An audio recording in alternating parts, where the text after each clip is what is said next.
25औं सदस्य पाल्पा निर्वाचन क्षेत्र नम्बर 1 को मतगणना कार्य जारी छ। हालसम्मको गणनाको पछिल्लो परिणाम म यहाँहरूसम्म जानकारी गराउन गइराखेको छु। हालसम्म गणना भएको मत 46,895 मतगणना भइसकेको छ।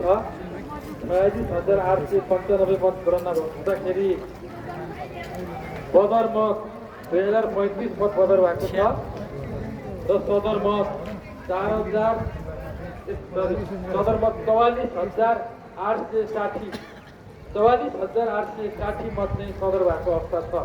फेरि दोहोऱ्याएँ, हालसम्म गणना भएको मत 46,895, हालसम्म बदर भएको मत 2035 र हालसम्मको सदर मत 44,860।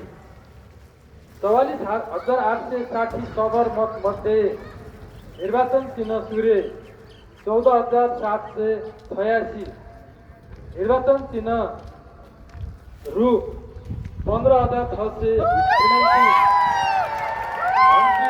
12,264, हलो 152, गिलास